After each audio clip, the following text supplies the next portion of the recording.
Um, Hello. Good morning, good afternoon, good evening, wherever you are in the world, especially in Africa. My name is Zita Ursula Zage, and I want to welcome you all to the information session for Art and Feminism's 2021 Call to Action Art Commission program. I am the curator for Africa, and on the call with me is Amber. So I'll hand over to Amber to introduce herself. Over to you, Amber. Thanks. I'm Amber Burson. I'm a co-lead at Art and Feminism. Je parle aussi français, donc s'il y a des personnes qui veulent la traduction en français, il faut juste le noter peut-être dans le chat ou comme en posant une question, puis je vais faire la traduction en temps réel. Thank you very much, Amber. So we expect that this session would last for 60 minutes. I will use the first 25 minutes to talk about the Call to Arts Commission program. And the next 25 minutes will be used for discussing this call with two guests.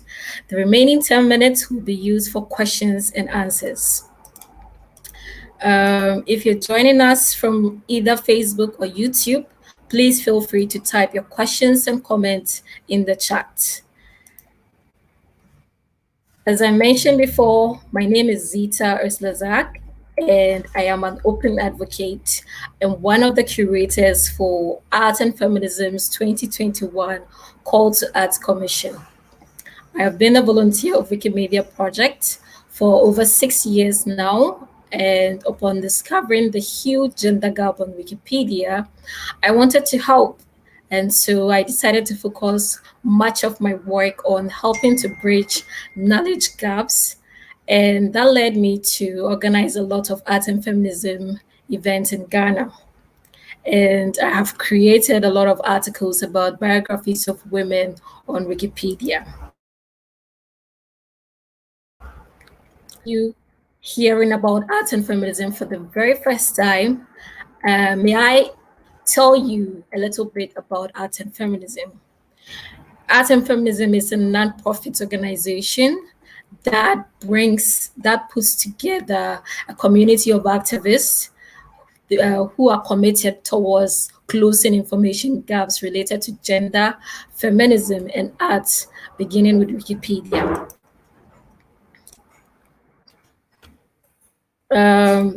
In 2017, Art and Feminism established the Call to Arts Action Art Commission as an effort to highlight the work of contemporary artists and to expand the body of images available that represent art and feminism. It is with great pleasure that I announce to you that the 2021 edition is ongoing. So under this program, artists are to create a Creative Commons licensed work that would be uploaded on Wikimedia Commons. This year, we are celebrating the Global South, and so we are limiting applicants to artists located in African regions, Brazil, India, Bangladesh, and Pakistan, which are the regions where the curators reside. So if you are an artist and you're joining us on Facebook or YouTube and you're interested in this Call to Action Art Commission, I register using the link which has been provided on our website. You have from now till the 16th of August to submit your application. Up to 2 selected applicants will receive an amount of $2,000 as an artist fee for their work each. And so all applicants will also be eligible to attend a workshop about Wikimedia Commons on 18th of August. At this point, I would like to stop here and introduce you to my two guests, whom will be having a brief discussion about the Call to Action Art Commission with.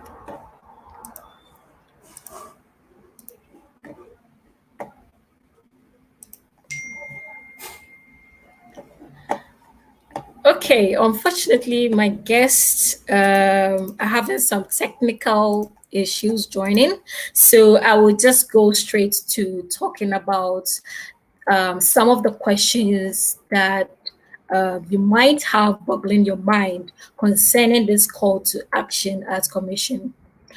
The first one is what is Creative Commons license work? From creativecommons.org, um, every Creative Commons license helps creators retain copyright while allowing others to copy, distribute, and make some uses of their work, at least non commercially. Every Creative Commons license also ensures licensors get the credit for their work they deserve. Every Creative Commons license works around the world and lasts as long as applicable copyrights last. And what is Wikimedia Commons? Wikimedia Commons is a repository of free educational media files used by Wikipedia, other Wikimedia projects, and others. All works on Wikimedia Commons carry a Creative Commons license. It could be CC by SA, by um, CC by zero, and a whole lot. If you want to read more about Creative Commons, you can go to creativecommons.org. And if you want to read more about Wikimedia Commons, you can go to wikimediacommons.org. Now, what format can the commission work be? Whereas many different file types are accepted on Wikimedia Commons, we envision that the selected artist will create a digital work, such as a 2D image or a GIF, that can easily be utilized by the art and feminism global community. We do not envision a photo of a piece of work, such as a sculpture or object or painting. You can look at past commissions for inspiration. If you see our logo on Facebook and Instagram, that is one of the works that was produced from the 2017 Arts Commission. The image that is being used to promote this current call to action Arts Commission is also a work that was produced from the 2019 Arts Commission edition.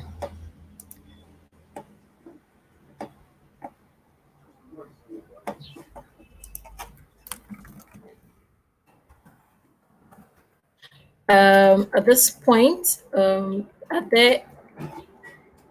is there anybody on joining us from Facebook, YouTube that would like to ask any question in French? If yes, please feel free to type in the chat.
Hi, Amber. Thank you so much for joining us once again. No problem. So, as we wait for more guests to join us, I want us to have a brief discussion on this call to action Arts Commission. Um, Could you share with us the inspiration behind this call to action arts commission? I know I briefly said that is to inspire the work of artists, sorry, to highlight the work of contemporary artists. But how did you how did art and feminism come to think of this to help artists? Well, I would say that in the first years, the founders had an idea that it would be quite lovely to, instead of commissioning a graphic designer, to work with artists directly. It also changed what was typically being included in the commons and also what represented certain topics. And so they put forth the first commission and then the second and the third, and they were very popular. But it is not something that the foundation, which is where we receive the majority of our funding, it's not something that they're interested in sustaining, or that they were interested in sustaining at that point. And so we waited until we had our own funding to continue with it. And what I think is really exciting about working in this way is that for art and feminism, of course, and for the community around art and feminism, it's providing us with material to illustrate what we're doing and to illustrate feminism more largely and globally. But for the artists, it's an opportunity to work in a way that's not typical to the way artists make work. So traditionally, you make work, with the goal of either it being experimental or exploratory, and perhaps it's going to be exhibited and shared within like a specific network, but it's material based, and it probably won't be, viewed that largely. The other option, it's made in a commercial context, in which case it might be purchased by an individual or institutional collection, and then it may have some visibility, it may not. Now we see more and more people creating things for a web-based platform, not just in the last year where everybody was forced to work digitally, but in a larger context. But what we don't see is work being released with the license to share. So the opposite of this is like a non-fungible token, where you're making work in a digital context and selling it for a large amount of money. Here, we're paying you to make work that's going to be shared widely with a very, very big community, with the goal of it being accessible to anyone who wants to use it. So you still maintain the rights as the artist, you still maintain the rights to decide how the work can be shared. So if you don't want people to change the ethos of your work, they won't. But you allow people to remix it to a certain extent. You allow people to share it widely and let it illustrate other things. Thank you, Amber. So I understand that 2 winners will be selected. How about the remaining artists whose work don't get selected? What do they tend to gain from participating in this call to action arts commission? Such a good question. So one of the things that we are offering is just general training on how to work with the commons and how to engage with it. I think it's an interesting opportunity because, unlike most calls for work, we're not asking you to come up with a finished product. We're asking you to just suggest why you'd like to do this. And then based on your previous works and the reasons that you give for why you'd want to do it, at that point you might be commissioned. So I think that even if you're not selected, you're not putting in many months of labor for free, which is a big problem with traditional calls. I would also say that you stand to gain this really nice opportunity to engage more widely with the art and feminism community, which I think is just a very nice and supportive environment. Yeah, and I think that Creative Commons is a really good tool that could be used by a lot of artists to promote their work.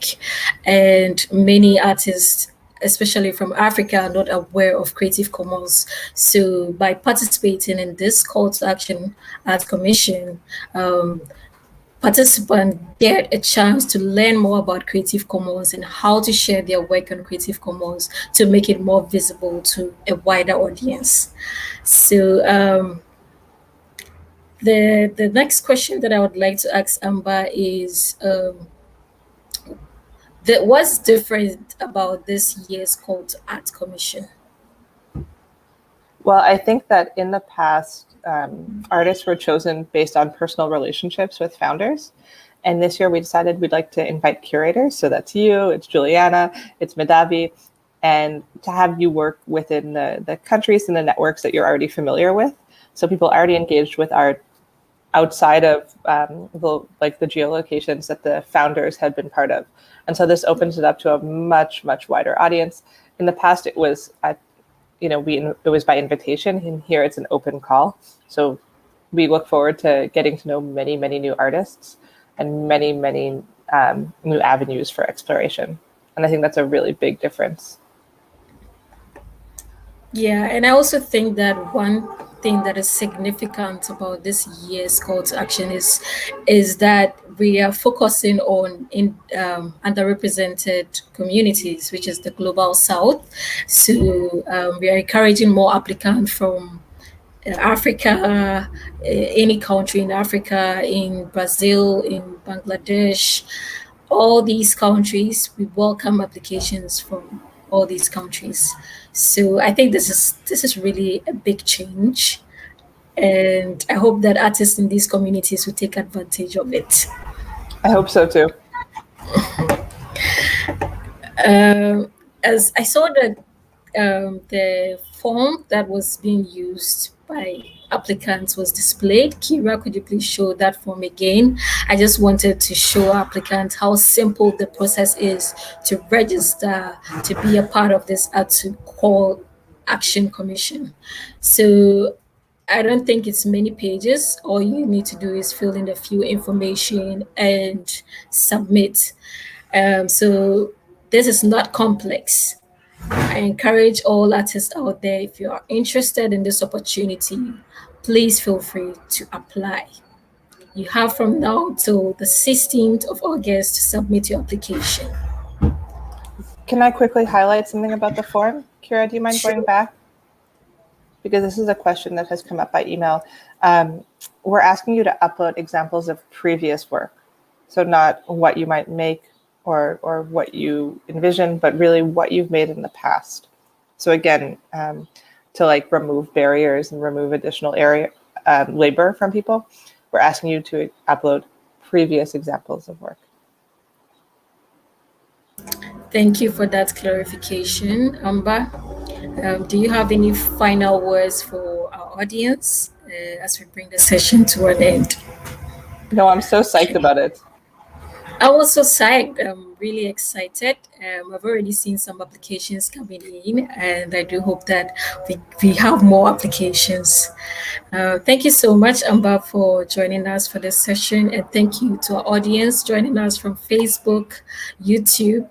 If you do have any further questions that was not addressed in this information session, please feel free to send your inquiries to my email, which is zita@artandfeminism.org, and we'll do well to respond to them. Once again, thank you for having us this afternoon, and please do enjoy the rest of your day. Bye.